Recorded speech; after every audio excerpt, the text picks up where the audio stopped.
J'ai un certain optimisme. Je pense qu'aujourd'hui, on voit des engagements plus importants de la part des États membres, des banques régionales de développement, et ça me paraît tout à fait majeur. Il faut des objectifs qualitatifs et conserver la perspective des 2 degrés centigrades est tout à fait vital. Le rendez-vous de Paris est un rendez-vous de nature historique, car il s'agit bien de bâtir la planète de demain pour les générations futures, et ça nécessite de la part de tous les responsables politiques un engagement fort. Il reste à donner un coup de collier, un coup de rein pour faire de la COP21 non pas un simple succès, mais un très grand succès. Au-delà des négociations, il faut que le monde entier comprenne et puisse voir et observer de ses propres yeux la réalité des solutions aujourd'hui. Les négociations, c'est une affaire effectivement politique, mais qui soutiendra fortement le déploiement des solutions. Et ces solutions, elles existent. Donc les politiques peuvent prendre des décisions fortes, car les acteurs économiques sont mobilisés derrière eux et sont tout à fait prêts aujourd'hui à déployer ces solutions partout dans le monde. Le transport, c'est 15% à peu près des émissions de carbone chaque année. Et donc le fait de pouvoir trouver des façons de faire en sorte d'avoir un droit à la mobilité, mais un droit à la mobilité qui soit peu coûteux pour la communauté, c'est tout à fait fondamental.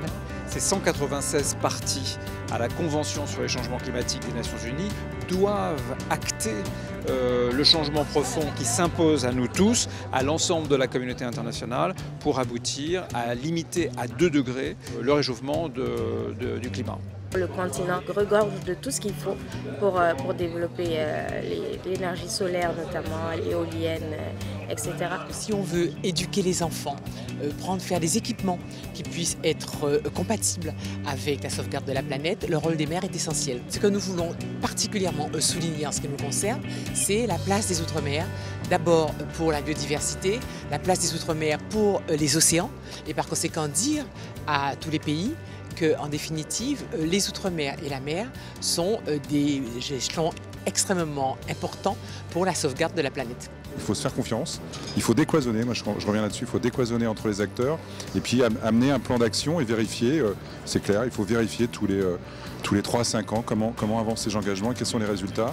Mais moi ce que je vois sur déjà des éléments comme je pense à l'huile de palme, il y a un vrai changement, il y a des choses qui se prennent, les acteurs parlent beaucoup de freins économiques, mais on arrive à avoir des changements, des changements avec des retours sur investissement qui permettent aux acteurs de s'engager. C'est pour nous, acteurs privés, l'occasion de travailler avec nos partenaires, avec l'ensemble de nos parties prenantes, sur la façon dont on pourrait contribuer à l'amélioration de la performance énergétique de nos infrastructures ou de nos bâtiments et contribuer à des politiques climatiques qui soient plus favorables à l'avenir de la planète.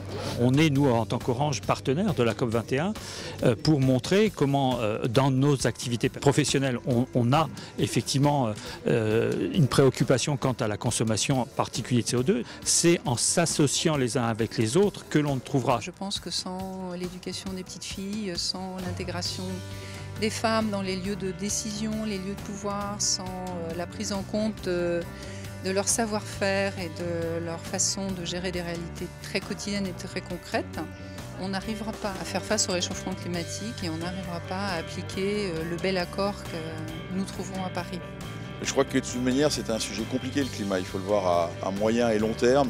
Je pense qu'il est important qu'il y ait une dynamique qui se crée et ça je crois que la France déjà l'a largement regagné. C'est peut-être la première fois dans l'histoire de l'humanité qu'on va pouvoir franchir un pas important, engageant l'ensemble de la planète sur le devenir.